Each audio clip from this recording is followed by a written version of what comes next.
Ok. C'est bon.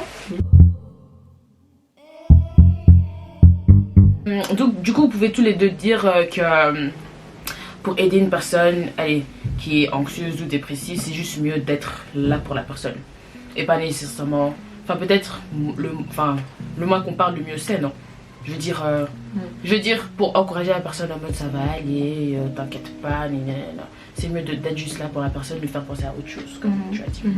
Moi franchement dans les situations comme ça, j'ai déjà parlé avec 2 personnes dépressives et c'était un peu pour la même chose, mais ça c'était parce que dans un garçon, elles étaient toutes les deux déprimées, leur famille ça n'allait pas, tout ça, comme quoi il y a vraiment différents types de dépression, différentes manières, allez, il y a vraiment différents cas et je savais pas quoi dire. En fait je savais pas, limite je mettais la faute sur le mec pour pas qu'elle se sente attaquée ou truc comme ça. C'est vraiment un problème de meuf. Et tu vois, vraiment je savais pas et finalement il y en a une, j'ai juste pris pour elle et tout, je lui ai dit franchement meuf, je sais pas quoi te dire. Je suis jamais passée par là, je sais pas si je vais te dire les bons mots, du coup vas-y, est-ce que je peux prier pour toi juste pour que tu aies la paix en fait, tu vois. Et je voulais pas être cette personne qui ajoute encore à son stress, qui la culpabilise, tu vois. Et je me suis dit, je vais éviter d'être cette personne là et je vais faire ce que je sais faire et ça c'est prier, tu vois ce que je veux dire. Et j'ai prié pour elle et tout et on a parlé et enfin voilà, tu vois, on a bien terminé la conversation. Et l'autre situation, tu vois juste une personne en face de toi qui est dépassée, qui sait pas quoi faire et toi tu la regardes seulement, tu te dis qu'est-ce que je vais faire pour que elle ressorte pas comme ça. Moi je suis censée être la lumière du monde quand même, je suis censée, tu vois. Mais c'est vraiment difficile, c'est vraiment dur d'être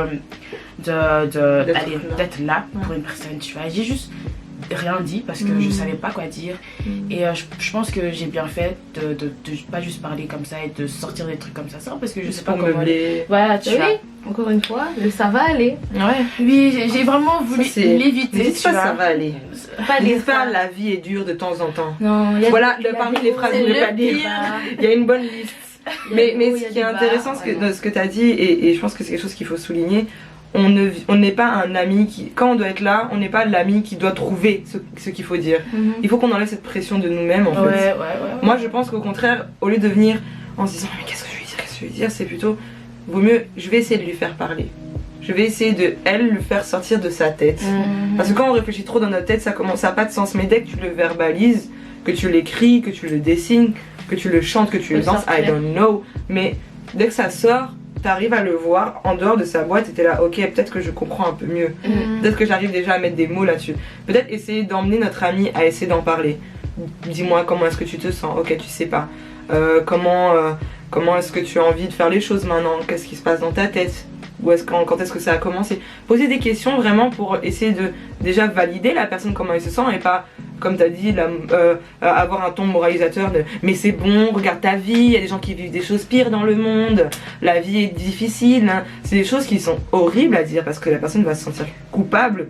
Déjà qu'elle se sent mal de se sentir comme elle est, mais alors on rajoute, comme tu as dit, elle se sent coupable encore. Et puis même l'erreur de ce que j'ai fait en tout cas la première fois, c'est mettre la faute sur les gens en fait, tu vois. C'est pas ça non plus qui va l'aider, c'est pas ça qui va la faire avancer, tu vois. Et c'est vraiment par après que j'ai réalisé que ça l'aide pas du tout en fait, tu vois, de tout, parce qu'elle va continuer à être comme ça, c'est sa faute, tu vois, c'est la faute des autres. Moi j'ai rien fait, c'est pas l'attitude qu'il faut avoir en fait. Et du coup là vraiment j'ai mal fait.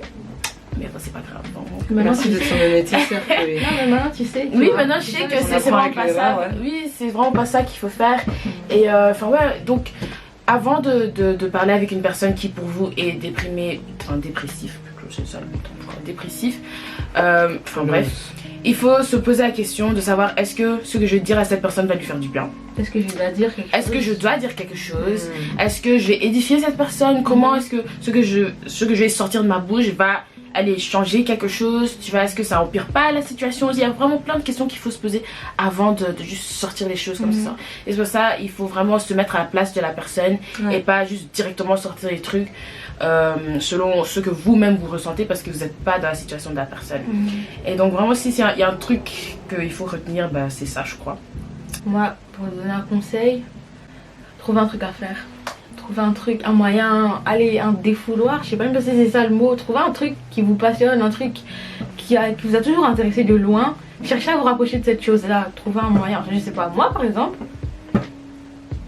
j'ai commencé à écrire. T'écris tout ce qui se passe par ta tête, t'écris, et le fait de l'avoir devant toi, tu dis ah ouais.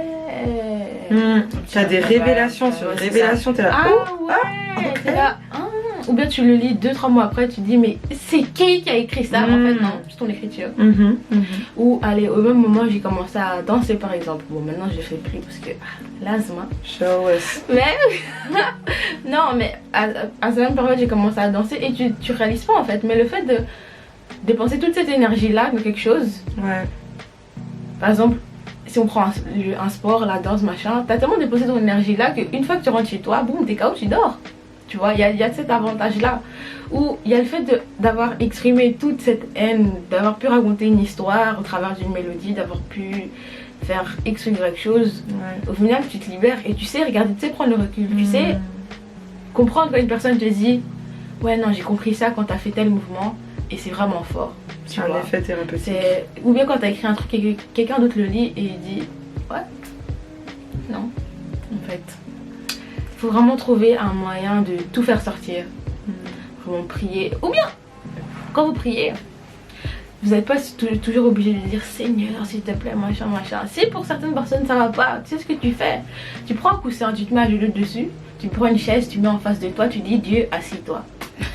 Vraiment. Aujourd'hui, je te parle. Wow. Mais c'est vrai. Tu dis Dieu, assis-toi. Ou bien, je sais pas, si t'es plus à l'aise avec l'écriture, t'écris une lettre. Seigneur, aujourd'hui j'ai fait ceci, cela. Je suis énervée, aujourd'hui je suis mal. Fâchée, vraiment, non. Et le fait de. Comme Ellie. Quand on dit Jésus, mon ami de tous les jours, c'est pas toujours une chanson. En fait, ça doit devenir ta réalité. Amen. Tu vois. Alléluia les sœurs. Alléluia. Dans la parole de Dieu. Alors moi j'ai un verset, c'est Matthieu 11:28 qui nous dit venez à moi vous tous qui êtes fatigués et chargés. Amen. Et je vous donnerai le vrai. Vraiment les amis, confiez-vous à Jésus. Priez, il va vous donner le repos. Vous avez juste à... C'est pas votre fardeau à tenir en fait, c'est ça que vous devez comprendre. C'est pas votre fardeau. Ça. Donc vraiment... Moi j'ai un autre verset aussi qui dit... Jésus leur dit, Marc 6:31, Marc qui est un des évangiles, Jésus leur dit, venez à l'écart dans un lieu désert et reposez-vous un peu. Et je crois que dans ces moments-là, on sous-estime énormément le pouvoir du repos. On a besoin de se reposer, c'est pourquoi que ça fait partie vraiment. Ça c'est pas une personne déprimée, ça c'est une personne qui prend un temps de solitude. Voilà, c'est ça. C'est important de prendre soin de soi-même. C'est ça. Et prendre un temps de solitude, c'est prendre soin de ta santé mentale. C'est ça. Tu dois prendre un temps, et c'est ce que Jésus faisait. Il y avait des moments où il devait prendre un temps seul lui-même. Monter à la montagne, prendre un temps de repos et parler avec le Seigneur, parler avec son Père. Et prendre un temps juste pour se reposer en fait. Moi j'ai un autre verset qui dit, c'est Philippiens 4:6. Il dit, ne vous inquiétez de rien, mais en toute chose, faites connaître vos besoins à Dieu par des prières et des supplications avec des actions de grâce. Maintenant, toi, cher ami, qui écoute ça, en fait, faut pas t'inquiéter, comme on a dit là. Et comme on a dit juste avant, vraiment prends une chaise et dis à Dieu, Dieu, assis-toi. Mais tu lui dis toute ta journée, et Dieu, il va te dire, ok.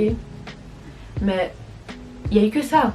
Parce que, en fait, dans ce genre de moment, tu vois que ce qu'il y a de mauvais, en fait. Tu vois que le négatif. Et quand tu prends le recul, tu sais te dire, en fait, non, Seigneur, merci pour le souffle de vie. Merci parce que maman, elle était là. Merci parce que j'ai mangé. Merci parce que j'ai pu m'habiller. Merci parce que j'ai pris le micro. Et, je veux dire merci pour les petites choses, même quand les mauvaises choses deviennent trop grandes, en fait. Et donc voilà, on vous aime beaucoup les amis. Que Dieu vous bénisse. Soyez fortifiés. J'espère que cette vidéo vous a vraiment édifié. Bonnes vacances. Ah oui, Alicia ici. Elle a une... C'est le temps des shout-outs. C'est vrai, c'est le temps des shout-outs. En fait, Alicia, elle va étudier en France. Elle nous quitte. Ils savent qu'on est à Bruxelles d'abord? Oui, ils savent. Ah, ok. Elle va aller étudier en France. Et les amis, on a besoin de vous, on a besoin de votre soutien. Soutenez-la dans son projet. Elle a une cagnotte, on vous mettra le link quelque part dans la description, dans la vidéo. Bref. Comment vous faites ça d'ailleurs? Ça dépend du jour. Oui, je dis comme ça. Et soutenez-la, ça peut être que par des prières, ça peut être par un petit don. Vraiment, soutenez-la et vraiment qu'elle puisse partir et qu'elle puisse accomplir son appel, vraiment. C'est vraiment ça. De Dieu. Le plan de Dieu. Nous sommes le corps du Christ, il faut s'aider. On est frères et sœurs. C'est pour une cause sincère. Allez écouter le P encore une fois. Tous les moments de vraiment de zéro.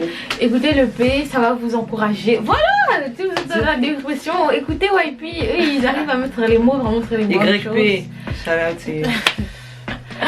Encouragez Alicia en participant à sa cagnotte. Voilà, encourageons Alicia. Oui. Continuez à nous dire ce que vous pensez de des vidéos. Dites-nous ce que vous aimeriez voir, ce que vous aimeriez comme sujet dont on doit parler. Followez from the 20s. Voilà. La base. Followez Alicia, Super Nutterman. J'ai pas YouTube, mais followez moi. Ben oui, non, elle. On Instagram. Kingdom. En fait, on va shout out tout le monde. Shout out ta maman.